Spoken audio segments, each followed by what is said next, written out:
जिनके गुणों के गान में वे वर्धमान महान जिन विचरे हमारे ध्यान में। 26वीं गाथा से एक प्रश्न खड़ा हुआ था कि यदि देह और आत्मा को तुम एक कहोगे तो तीर्थंकरों की जो एक नहीं मानोगे तो तीर्थंकरों की स्तुति जो देह के आधार पर की जाती है वो मिथ्या हो जाएगी। ये प्रश्न उस भेद विज्ञान के विरुद्ध था कि जिस भेद विज्ञान की चर्चा में देह और आत्मा की पृथकता सिद्ध की गई थी। फिर आचार्य देव ने निश्चय और व्यवहार स्थितियों के माध्यम से उसका समाधान किया और 33वीं गाथा तक अंत में 2 कलशों के माध्यम से उनने कहा कि हमने ये बात बिल्कुल स्पष्ट कर दी। इतना स्पष्ट कर देने के बाद हम समझते हैं कि प्रत्येक आत्मार्थी भाई की समझ में ये बात आ गई होगी कि काया और आत्मा एक नहीं है। तब शिष्य ने कहा कि ये तो समझ में आ गई, लेकिन अब ये एक नहीं है तो काया और काया के अंतर्गत जो स्त्री पुत्र मकान जायदाद ये सब मोहराग देश के भाव, इन सब को हम छोड़े कैसे? ये तो हमसे बंधे हैं ना, हमारे नहीं है, हम बिल्कुल इनसे जुड़े हैं। इनके बीच में वज्र की दीवार है, आपने सब बता दिया, हमने सब मान लिया, लेकिन अब इन्हें छोड़ना भी तो है, तो छोड़े कैसे? तो आचार्य देव ने उसकी विधि भी बताई और वो विधि इतनी सरल और संक्षिप्त थी कि जिसकी कल्पना किसी कृष्णकाल ने कभी की ही नहीं होगी। कि तुमने जान लिया ना और मान लिया कि हाँ जान लिया और मान लिया, तो अब रह क्या गया त्यागने के लिए जो तुम ये बात करते हो? ये तुम्हारा जान लेना ये ही त्याग है। और उन्होंने उदाहरण दिया कि कोई पुरुष किसी के यहाँ गया और उसका वस्त्र ले लिया, लेकिन पहचानने के बाद फिर पता चला ये मेरा नहीं है, तो उसी वक्त अंदर से आ जाता है भाव कि ये मेरा नहीं है। तो इस तरह से असली त्याग तो उसी समय हो गया। अब उसे अलग से करने की बात नहीं है। अब बात तो सिर्फ इतनी रही कि श्रद्धा और ज्ञान में से तो वो छूट गया और अनंतानुबंधी का अभाव होने से चारित्र में भी उस अंश में छूट गया, लेकिन वो जगत के सामने मालूम नहीं पड़ता, इसलिए कहते हैं कि नहीं छूटा। बोलते हैं चरित्र मोह बस लेश न संयम। पैसुरनाथ जय की जात में नहीं कर रहा हूँ मैं, तो चरित्र मोह बस लेश न संयम जो ये बात कही है, तो अनंतानुबंधी के कसाय के अभाव से जो अद्भुत शांति अंदर में प्रकट हुई है, जिसकी तुलना में बाकी कसाएं बिल्कुल जीरो जैसी हैं अनंतानुबंधी कसाई की तुलना में, तो काम तो 99% हो गया। और तुम कह रहे हो कि लेश न संयम, त्याग बिल्कुल भी नहीं हुआ, तो ये बात हमारे गले नहीं उतरती है। एक साथ तो ये कहते हो कि जब श्रद्धा और ज्ञान में से ये छूटते हैं तो उस समय उससे अनंतानुबंधी राग भी छूट जाता है ना, और छूट गया और आपके त्याग नहीं हुआ। तो वो ये कहते हैं, जो थोड़ी बारीक बात है, 5-10 मिनट लगेंगे समझने में, धैर्य से सुनना। असलियत में हमारे क्या है कि जितनी पाप प्रवृत्ति, उन जो भी क्रिया, बाह्य की क्रिया, पुण्य पाप कुछ भी गिन लो, जीवन में दिखाई देती है, काया में हम करते दिखाई देते हैं, उससे असंख्य गुणी हमारी वाणी और मन में है। माने हमारा क्या है कि हमारी शक्ति की कमी की वजह से वो काया में और वाणी में प्रकट नहीं हो पाता है, मन में उससे अनंत गुणा वो है पाप। और इसका ये देख लीजिए, मैं कहते हैं जितना पाप हमारे मनों में है, जितना क्रोध मान माया लोभ हमारे मनों में है, वो सबका सब वाणी में आ जाए तो जगत में कोलाहल मच जाए, और वो सबका सब काया में आ जाए तो एक भी आदमी जिंदा नहीं रहते। क्यों? ऐसा कौन व्यक्ति है कि जिसके बारे में किसी न किसी नालायक ने उसे मारने की नहीं तो मर जाए तो अच्छा, ऐसा न सोचा हो। और यदि उसकी मन की बात वाणी और काया में आ गई होती तो कौन बचता? मैं सोचता हूँ ऐसी कौन माँ बहन है, कुरूप से कुरूप, सुंदर से सुंदर नहीं, कि जिसे देखकर किसी न किसी नालायक के हृदय में खोटा भाव न आया हो। और यदि वो भाव मन का वाणी में और काया में आ गया होता तो क्या होता? आप कल्पना कर सकते हैं, किसी माँ बहन की इज्जत बचती।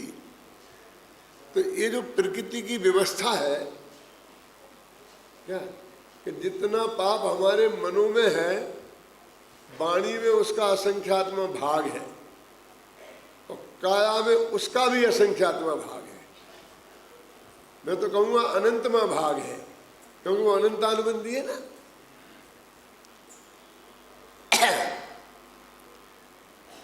तो होता क्या है कि जब वो छूटता है तो पहले वो जो बहुत बहुत गहरा होता है वो छूटता है, ये नियम ही है। तो वो जो पाप हमारे मन में से अनंत पाप निकल गया, माने अनंतानुबंधी कसाय निकल गई, तो भी बाहर कुछ दिखाई नहीं देती है, क्योंकि बाहर में जो काया में जितनी आई थी वह उतनी तो अभी भी मौजूद है। वो तो जो काया में नहीं आई थी और वाणी में नहीं आई थी वो निकल गई है, इसलिए बाहर से दिखाई नहीं देगी। जैसे कि एक आदमी के करोड़ रुपए का कर्जा है और उसकी 50,000 रुपये महीने की इनकम है, लेकिन वो दिखती नहीं है। क्यों नहीं दिखती है? कि बहुत उसकी कमाई का बड़ा हिस्सा ब्याज में चला जाता है, थोड़ा बहुत मूल में जाता है, तो बस वैसे दिखता रहता है। पर एक आदमी की 10,000 रुपये महीना इनकम है, लेकिन फिर भी पुराना कर्जा नहीं है, तो वो दिखता है कि वो गड्ढा बहुत बड़ा है ना, तो भरता जाता है। जब वो गड्ढा भर जाए और फिर थोड़ा जुड़े तो दिखाई दे। 1 लाख रुपये महीने का है, मकान लेके क्यों नहीं रहता? एक बंगला क्यों नहीं खरीद लेता है? हमें 10,000 मिलते हैं, हमने तो ले लिया है।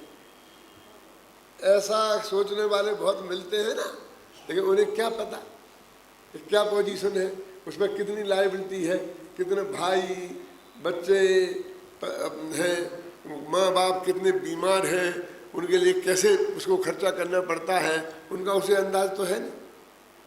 तो ऐसे हमारे कसाय का स्टॉक इतना अधिक है कि उसमें से अनंत खर्च हो जाए तो भी हमारे जीवन में प्रतिफलित दिखाई नहीं देता है। देखो क्या, अब देखिए कि मान लो कि अभी 5वां गुणस्थान मान लो हो गया, तो भी आखिर परस्त्री का ही तो त्याग हुआ, स्वस्त्री तो तब भी मौजूद है ना अमृत भाई। अब परस्त्री का त्याग हुआ, कैसे दिखेगा? क्योंकि यदि मैंने किसी माँ बहन को छेड़ा तो बिना पैसों के ही बाल बन जाएंगे। इस डर के मारे उसने किसी माँ बहन को नहीं छेड़ा और जवान पे भी एक शब्द नहीं लाया किसी से, ये भी नहीं बोला कि आई लव यू। क्यों? अब वो डर के मारे, मन में तो था बहुत, अब वो जो मन का इतना निकला तो आखिर वो परस्त्री का ही तो निकला ना, जो कि प्रवृत्ति में बिल्कुल था ही नहीं। परस्त्री वाला पाप अनुमित नहीं होने पर भी उसकी प्रवृत्ति में नहीं था और वाणी में नहीं था। ऐसे चोरी चपोटी का अपने न्याय का कमाया हुआ धन तो है ही ना, लेकिन वो चोरी चपोटी का पाप ही क्यों? अब जेल जाना पड़ेगा, डंडे पड़ेंगे पुलिस के, उसके डर के मारे सब अणुवृत्ति जैसे बने रहे हम सब। तो जो 5 पाप हैं जिनका त्याग कराया जाता है अणुवृत्तों में, वो राजदंड के अपराध है और समाज दंड के अपराध है। किसी की हत्या करना, अब हमने स्थावर की तो छोड़ी ही नहीं है, मतलब तिरस्की हमें कोई कर नहीं सकते, किसी की कर सकते, किसी को मारते तो जेल में जाते कि नहीं जाते? क्यों? बड़ा झूठ बोलते हैं इनकम टैक्स वाले से, सेल टैक्स वाले से, तो अभी क्या दुर्दशा होती, कल्पना कर लो आप। तो ये 5 पाप हमारे मनों में जितने थे, क्योंकि हमारे अणुवृत्त नहीं थे, समझना। इसका मतलब है ना, क्यों नहीं छोड़ अणुवृत्त ले लेते, लेकिन हमारी क्रिया में देखने में नहीं आते थे, हमारी वाणी में भी नहीं आते थे। अब वो जब निकलना शुरू होता है पाप, तो वो पहले वो निकलता है जो मन में था और वाणी और काया में नहीं था, तो वो अनंत है। और हमारी वाणी और काया में है अनंतमा भाग, खासकर काया में है अनंतमा भाग, क्रिया में है अनंतमा भाग।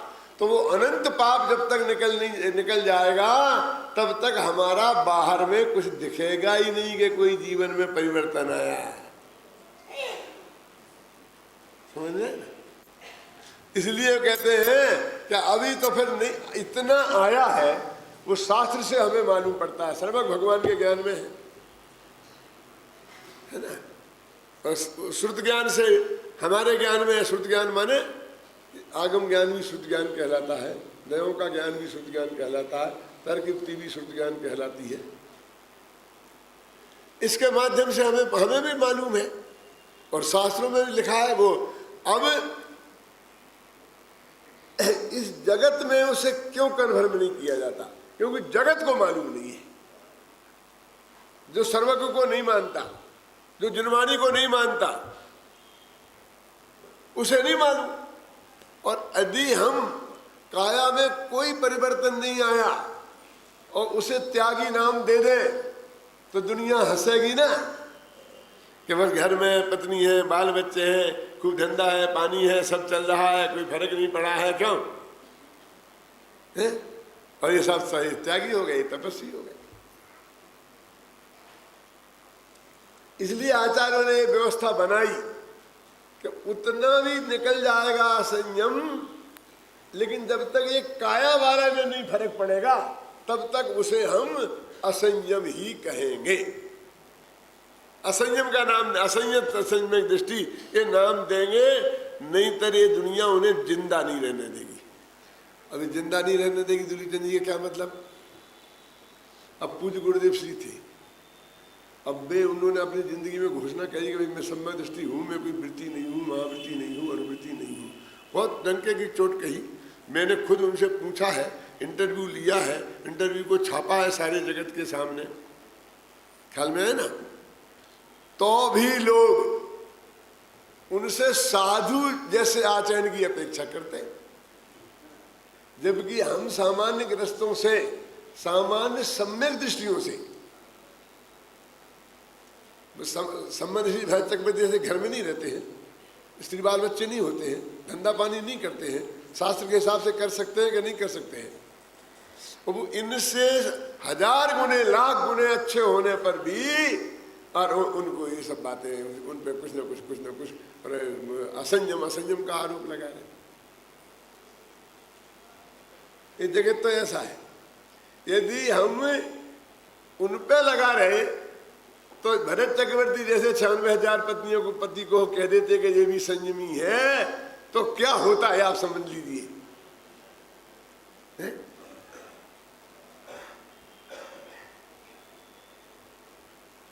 और आज तो भाग्य की बात यह है कि गुरुदेव के प्रताप से अपने जो भी विद्वान तैयार हुए हैं, वो नई नई उम्र के बच्चे हैं, तो भी उनमें उतना शुद्ध सात्विक सदाचारी जीवन है,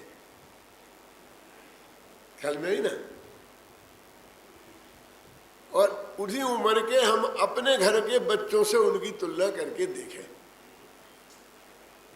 किसी संत से उनकी तुलना करने की जरूरत नहीं है।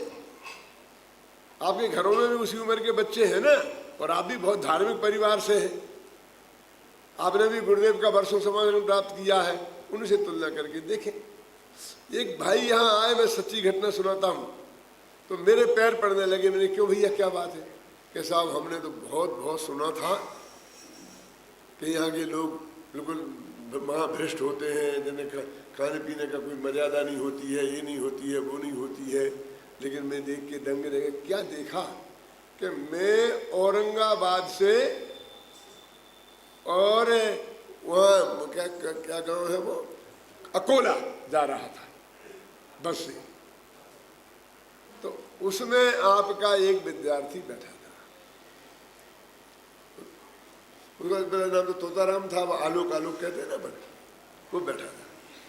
तो बोले हम सब बुड्ढे बुड्ढे लोग जहाँ बस उतरे खड़ी होए वहाँ कुछ ना कुछ लेके खाते रहे, और वो आदमी ऐसा मुँह, छोटा बच्चा 20-25 वर्ष का, मुँह बांधे बैठा रहा, अपना पानी साथ में लिया था और वही पानी पिया, बाहर का पानी तक नहीं पिया। तो हमें तो इतनी महिमा आई कि हम सीधे आपके दर्शन करने चले आए। तो आपके दर्शन हमारे क्यों, उन्हीं के कर लेते ना दर्शन।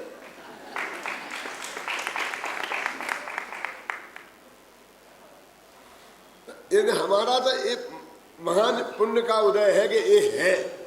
इतनी कराते नहीं भी हो, मेरे कहने का मतलब, तो भी जिनवानी की आज्ञा के हिसाब से अष्टमूल गुणों का धारण, सात व्यसन का त्याग जितना होना चाहिए उतना हमारा आचरण होना चाहिए। तो इसलिए कहते हैं कि ये जगत ऐसा नालायक है कि गुरुदेव श्री कह रहे हम तो चौथे गुणस्थान वाले हैं, और उन्हें सतवें सातवें गुणस्थान वाली कसौटी से कस रहे। और फिर उनको ये नहीं होना चाहिए, फलानी जगह नहीं होना चाहिए, और ये अस्पताल नहीं होना चाहिए, जो भी उनके तरफ आते हैं सामने। तो मैं आपसे ये कहना चाहता हूं कि वो चरित्र मोह बस लेस न संयम जो लिखा है, वो इस अपेक्षा लिखा है कि हम तो जादू उसे कहते हैं जो माथे पे चढ़कर बोले, हम तो संयम उसे मानेंगे जो बाहर से दिखाई देगा। ख्याल में है ना, जब तुम्हारे केस लॉन्च होते दिखाई देंगे, जब तुम्हारे हाथ में पीछे कमंडलू होगा। अरे अणुवृत्तियों को भी कहाँ, अणुवृत्ति भी हो जाए तो भी वो हम तुम जैसा ही दिखेगा ना, क्योंकि मैंने कल कहा था उसकी ड्रेस भी नहीं बदलती है, तो वही धोती कुर्ता पहनेगा, क्यों, वो भी ऐसा रहेगा। और सूट पैंट पहने तो भी कोई बुरी बात नहीं है। द्रव्यक्षेत्र काल भाव के हिसाब से जो भी अपनी पहने ना, नौकरी करता हो तो जो ड्रेस वहाँ नक्की हो, पुलिस में होए तो पुलिस की ड्रेस पहनेगा, सेना में हो तो सेना की ड्रेस पहनेगा, उसमें क्या दिक्कत है? ख्याल में है ना। अस्पताल में होगा तो डॉक्टरों की ड्रेस पहनेगा। तो इसलिए कहते हैं कि वो जो त्याग तो अंदर हो गया, इसलिए जो आचार्य ने उत्तर दिया कि ज्ञान प्रत्याख्यान है, कि भैया तूने जान लिया ना, मान लिया ना, और हमसे पूछता है छोड़े कैसे, कि अब तो छूट गया, अब क्या छोड़ना है? क्यों? तूने रजिस्ट्री कर दी इसके नाम, तूने इसके नाम बिल कर दी, क्यों? अब छोड़े कैसे? अब क्या छोड़े? अब तो तेरा छूट ही गया है, अब तो काल की थोड़ी देरी है। इसलिए आचार्य ने ये जवाब दिया है। अब बाकी की बात है तो वो धीरे धीरे छूट जाएगा। ये गाथा में अपन ने कल तक बात करी थी। अब उसके बाद वो एक कलश लिखते हैं जो प्रेरणा दया है, बहुत मार्मिक कलश है, उस कलश को मैं पढ़ती हूँ। अब तरति न यावत वृत्तिमत्यंत वेगाद अनवम पर भावा त्याग दृष्टांत दृष्टि झटति सकल भावई रन्न दीय विमुक्ता स्वयं अनुभूति तावदर भूवे। चलो हिंदी पद्यानुवाद पढ़ो। पर भाव के परित्याग की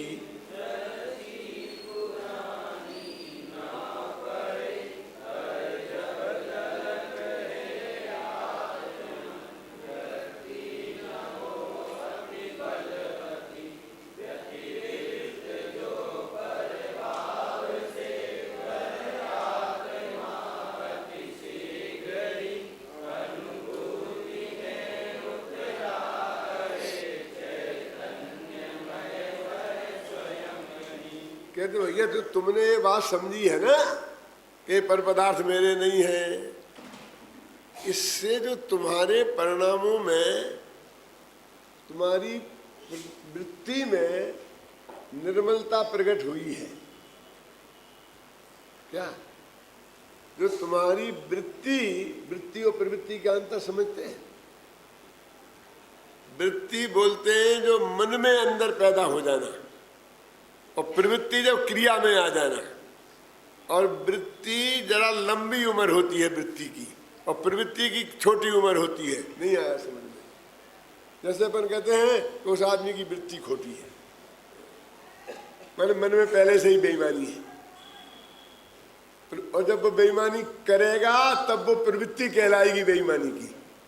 लेकिन प्रवृत्ति तो कभी कभी होगी, और गवर्नमेंट के डर के, समाज के डर से और मौका नहीं मिले तो शायद वो प्रवृत्ति होए भी नहीं, लेकिन वृत्ति अंदर 24 घंटा बनी रहती है। दूसरों को ठगने की वृत्ति, दूसरे को आप समझे ना, धोखा देने की वृत्ति। अब पर आप क्या समझते हैं? पाप उस वृत्ति के हिसाब से लगता है, प्रवृत्ति के हिसाब से नहीं। बहुत से पापी ऐसे कहते हैं हमने क्या किया, किया ही तो नहीं है, किया ही तो नहीं है, कुछ नहीं किया, हमने हाथ लगाया कि किसी माँ बहन को। अरे हाथ लगाता तो हाथ नहीं तोड़ दिया जाता, लगाता कैसे? तो मैंने कोई पाप किया ही नहीं है। लेकिन भैया वो नरक मन के पाप से जाएगा, वो वृत्ति वाले पाप से जाएगा क्या? तो कहते हैं तेरी वृत्ति कुछ निर्मल हुई है तब तक कि जब तक वो फिर द्वारा मलिन ना हो जाए और प्रवृत्ति में ना आ जाए मलिनता, उसके पहले ही तू अपने अंदर चला जा और अनुभूति कर ली। अथवा भी तो कहते हैं कि अनुभूति प्रकट हो ही गई, वास्तव में हो गई लिखा है, लेकिन भाषा ऐसी है कि कर ले। ये तत्व के उपदेश से क्या देखा ना, परभाव त्याग दृष्टांत दृष्टि, परभाव के त्याग का हमने दृष्टांत दिया। कौन सा? धोबी वाला। धोबी वाला दिया ना दृष्टांत। तो तू उस वक्त उसे दे दे, क्योंकि थोड़ी देर में तेरी वृत्ति मलिन हो जाएगी और तू तरकीब सोचने लगा कि नहीं देने का क्या उपाय है।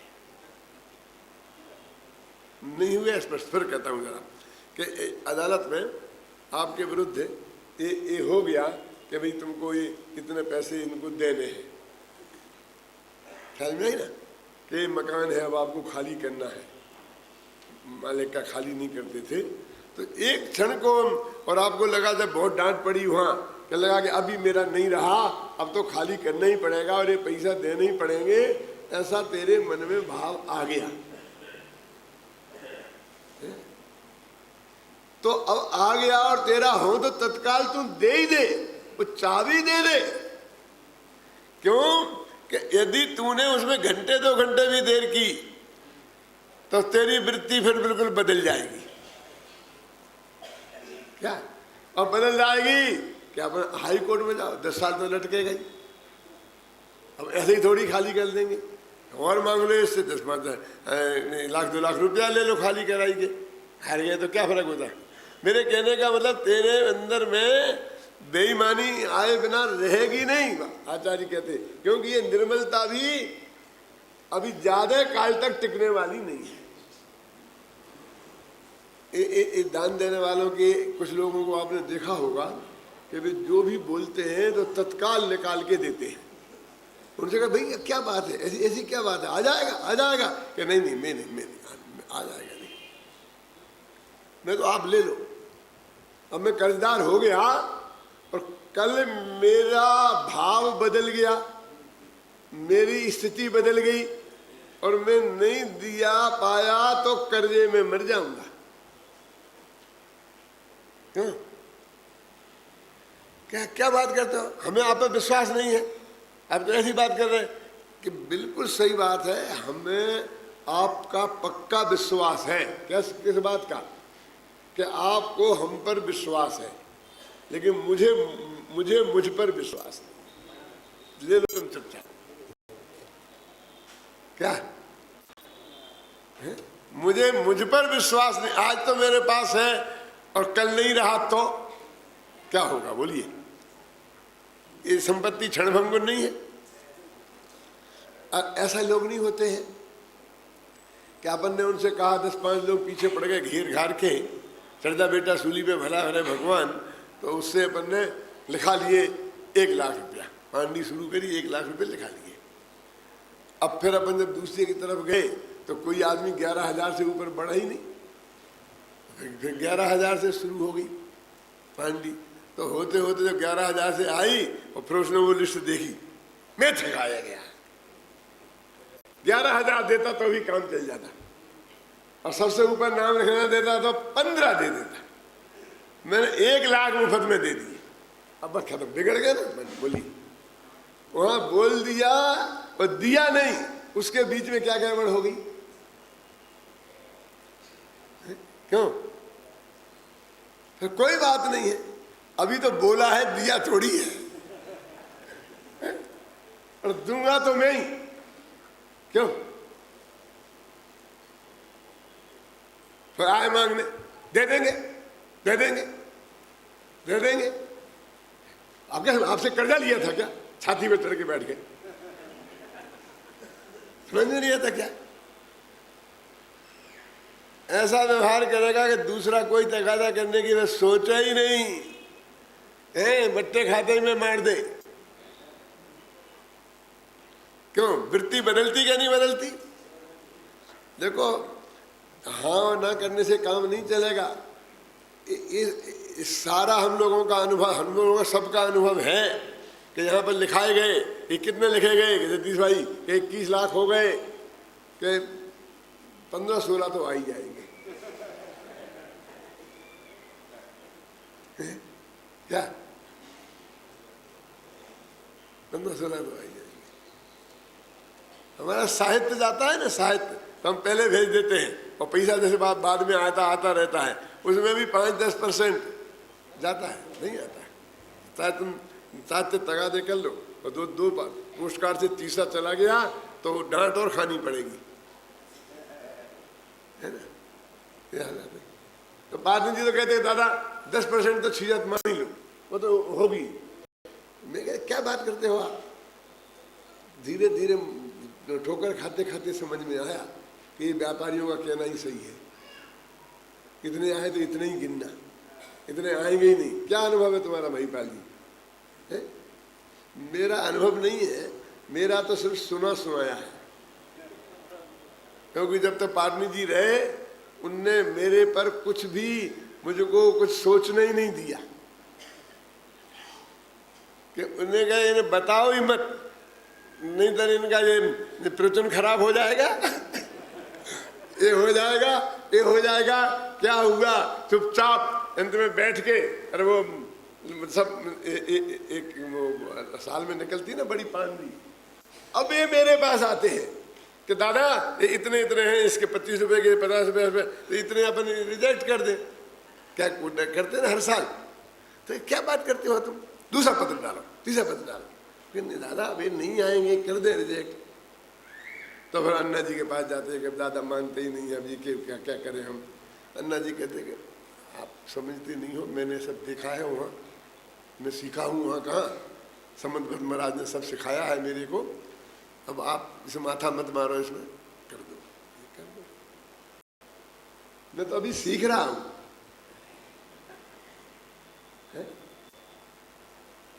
क्या मैं कभी सोच भी नहीं सकता था। क्या आप समझ रहे ना आपकी में कि इसमें से ऐसा भी हो सकता है? तो ये कहते हैं त्याग के दृष्टांत की दृष्टि से हमने तुम्हें पर के एकत्व ममत्व छुड़ाया, तो तुम वो एकत्व ममत्व की वृत्ति अंतर मुहूर्त से ज्यादा नहीं रहेगी, ये निर्मल। तो तुम वो द्वारा उठ के खड़ी हो, उसके पहले छोड़ दो। ये कर देखो, परभाव के परित्याग की दृष्टि पुरानी ना पड़े। ये कैसी विचित्र बात है, हमने नगद रुपया दिए, आपने नगद लिए,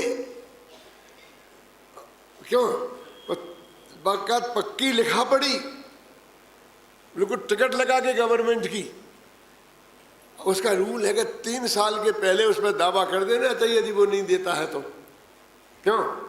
और हमने दावा नहीं कर पाया तो गवर्नमेंट कहती अब नहीं मिलेंगे। क्यों? हमने दे थे ना,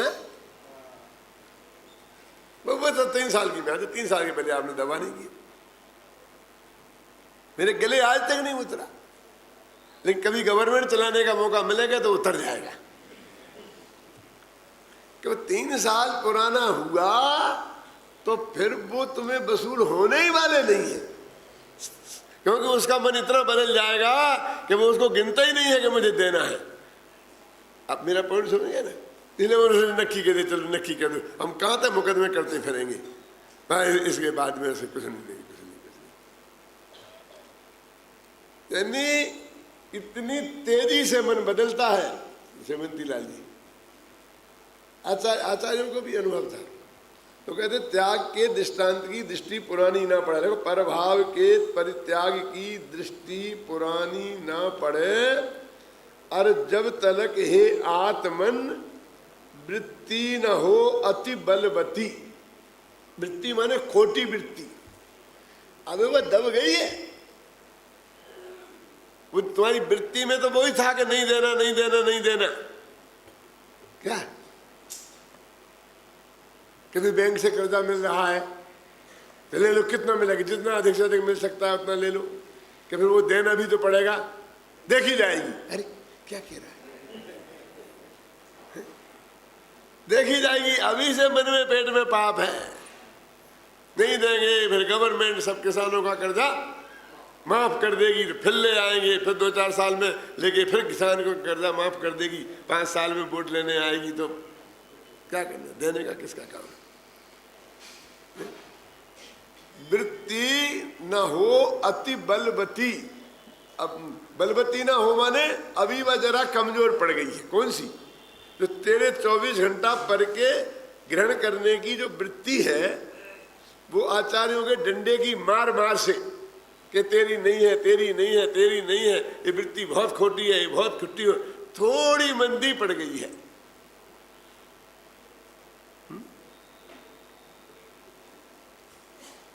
तो वो अधिक काल तक मंदी नहीं रहेगी। इनका कर्णयोग भी कहता है वो उपशम अंतर्मुह से ज्यादा नहीं होता है, वो उसके बाद उदय में आने वाला है।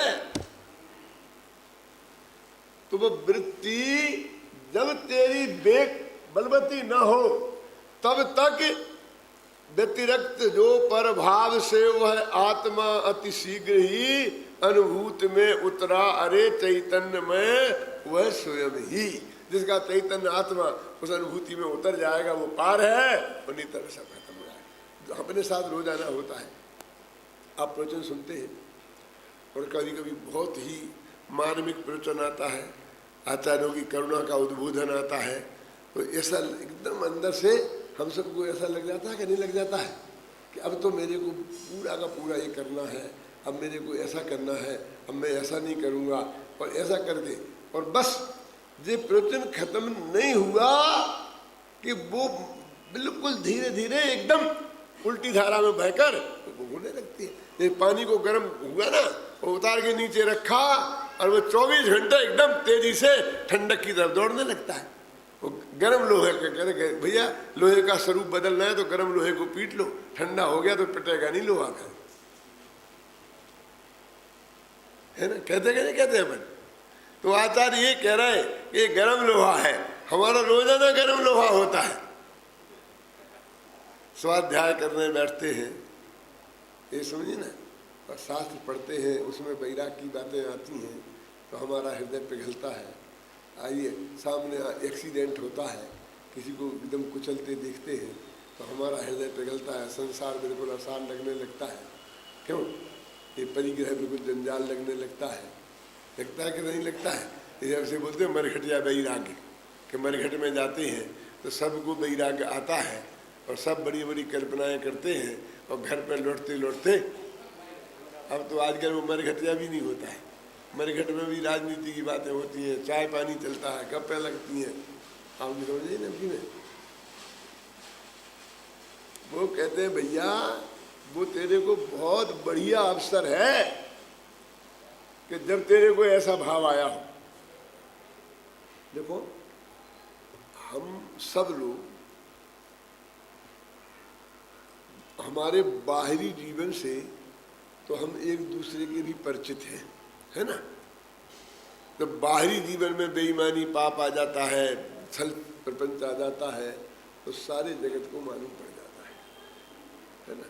तो वो तो बहुत हल्की स्थिति है, लेकिन ऐसा भी है कि हमारा बाहर जीवन बहुत शुद्ध सात्विक पवित्र दिखाई देता है, फिर भी अंदर में वो बातें चीज़ें ऐसी चलती रहती है। मेरे कहने का मतलब है ना, ये ऐसी वृत्ति में ये बातें चीज़ें चलती रहती हैं। और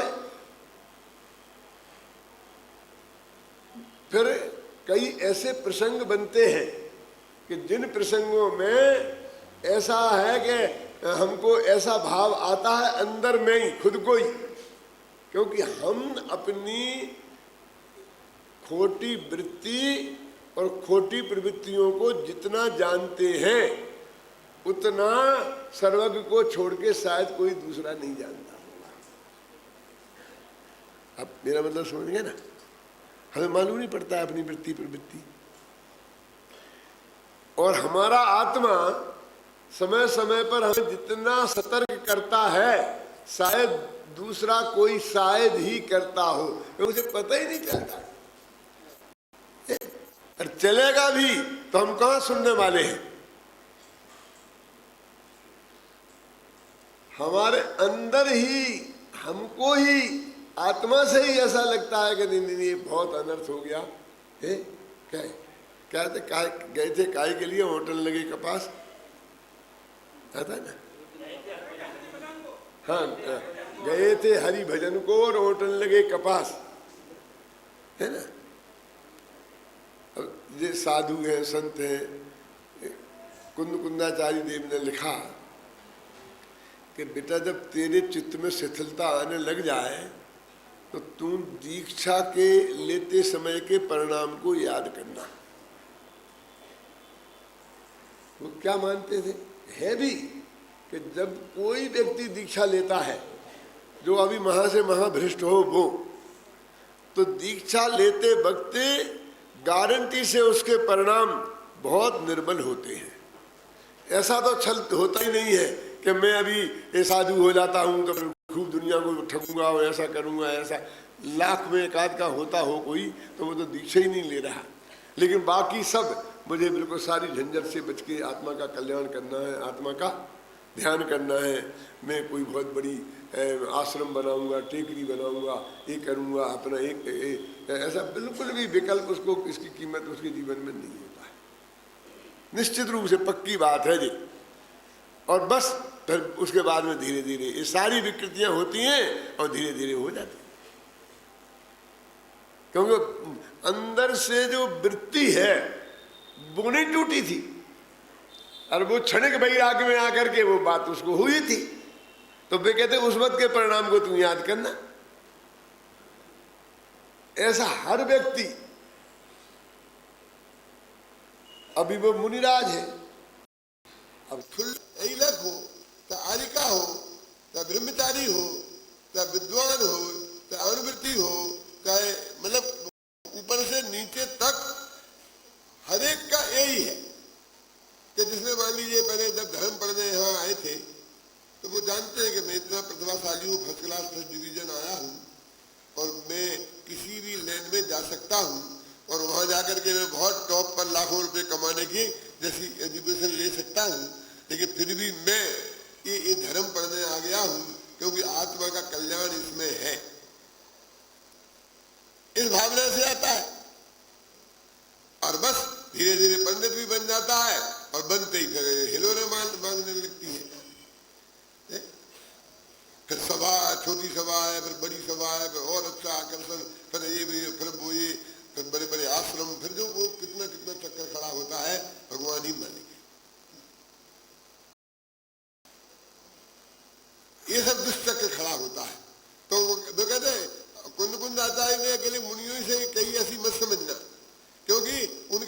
शिष्य मुनि लोग खड़े थे, इसलिए उन मुनिराजों से ये बात कही।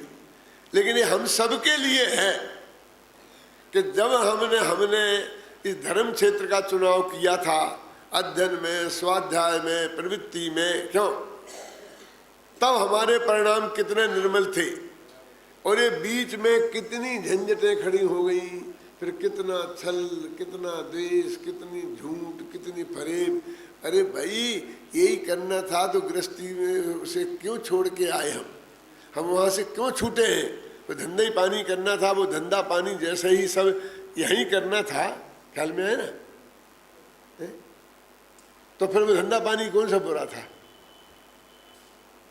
तो ये हमको अपने को बहुत गहराई से प्रत्येक को अंदर में ये छंद है, ये बताता है कि सब अपना अंदर अंदर देखें।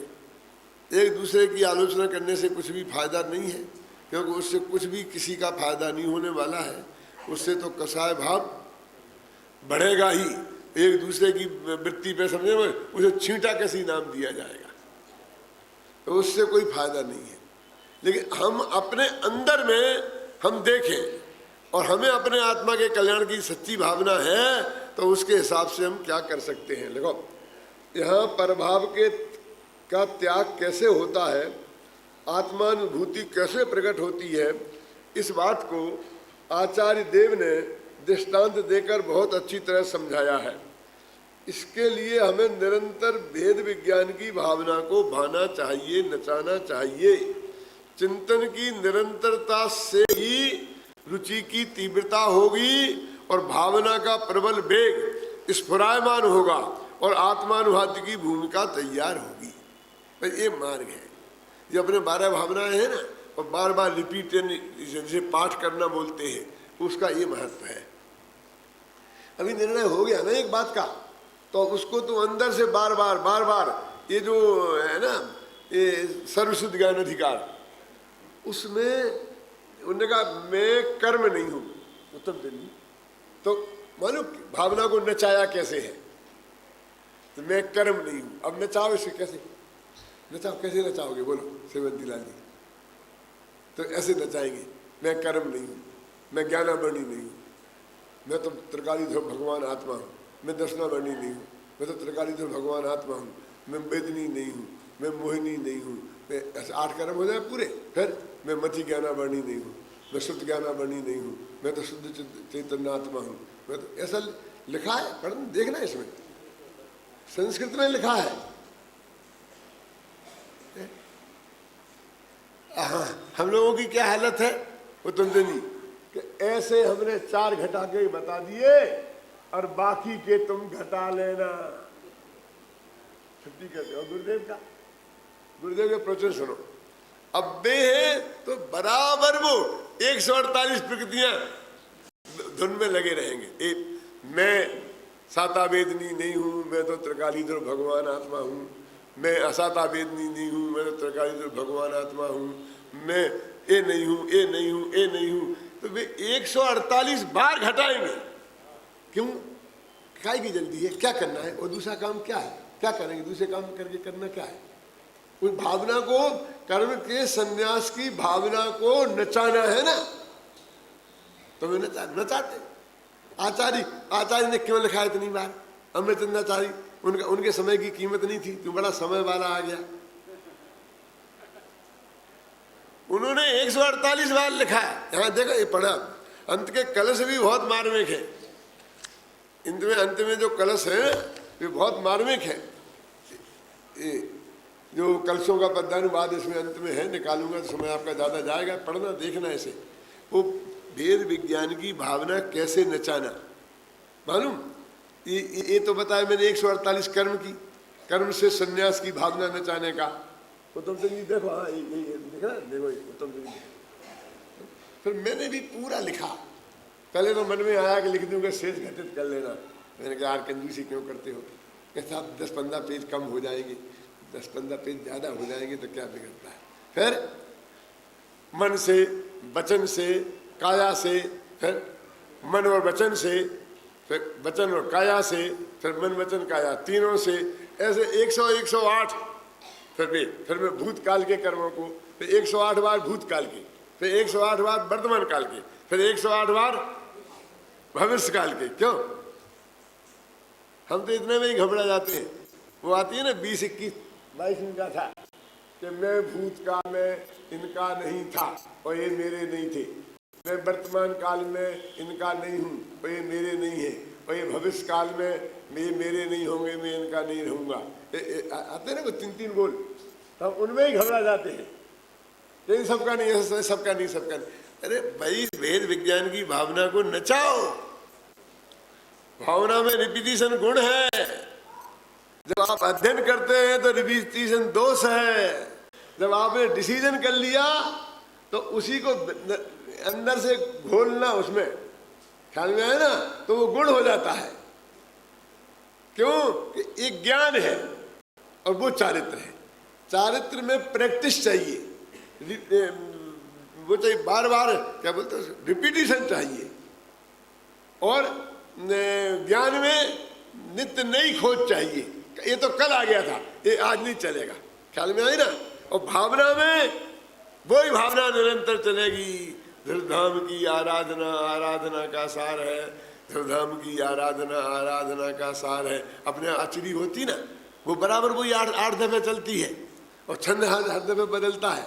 तो ये कहते हैं कि तुमको ये जो वृत्ति द्वारा खोटी न हो, इसके लिए क्या करना प्रदीप? वेद विज्ञान की भावना को नचाना। और आचार्य ने सर्वसिद्धि ज्ञान अधिकार में नचा के बताई है। और उस प्रकार के जो कलश है, जब उसको पढ़ते हैं तो रोंगटे खड़े हो जाते हैं। मैंने बोला ना, इसमें है, आप पढ़ना सर्वसिद्धि ज्ञान अधिकार में। वो ये जो वेद विज्ञान की भावना नचाई ना, 108 बार किया, फिर उन्होंने एक छंद लिख दिया, फिर 108 बार लिखा भूतकाल का, एक भविष्य काल का, फिर एक छंद लिख दिया, फिर वर्तमान काल का, फिर एक छंद लिख दिया, फिर कर्मों का, फिर एक छंद लिख दिया। फिर ऐसे कर करके जो 8-10 छंद हो जाते हैं, वे बहुत गजब की है। अब निरंतर पढ़ो, निरंतर बोलो बस। ये तो जुदा है और मैं जुदा हूँ, ये जुदा है और मैं जुदा हूँ। क्यों रटे? एक ही बात। वो कहते हैं, तूने भैया अनादिकाल से आज तक ये मैं हूं कितनी बार लटा है, तुझे पता है? ये शरीर मैं हूं, इसकी अनवरत धारा तूने कितनी दफे दोहराई है? तो उतना नहीं तो उसका 10वां भाग, 100वां भाग, 1000वां भाग, 1,00,000वां भाग तो दोहरा। इसे तू कंटालने लग गया। क्यों? वही रोटी, वही खाखड़े, क्यों? कितने दिन से खाए हैं? कितने वर्ष की उम्र होगी? और 1 साल में 365 दिन होते हैं, और कितने खाखड़े खा लिए हैं? और गुजराती तो खाखड़े के बिना जिंदा नहीं रह सकता है? तो उसके रिपीटिशन में तो नहीं लगता है। यहाँ 2 दफे में तो रिपीटिशन लगने लगता है। आचार्य कहते, भेद विज्ञान की भावना को बेटा ऐसा नचाओ कि वो जो वृत्ति की मलिनता, उसे खड़ा होने का मौका ही ना मिले। दूसरों की बात जाने दो, क्योंकि हमारी वृत्ति का खोटापन हमारे ख्याल में आए बिना रहता नहीं है। तो यदि हम उसे नहीं करेंगे तो दूसरा कोई करने वाला नहीं है। इस कलश में ये कहते हैं कि क्या करें? तो कहते तुमने एक, वो तो छूट गया, कौन सा? ज्ञान में आते ही छूट गया, और अब तुम छोड़ने की भावना को नचाते रहो तो द्वारा ग्रहण करने में नहीं आएगा और तुम्हारा कल्याण हो जाएगा।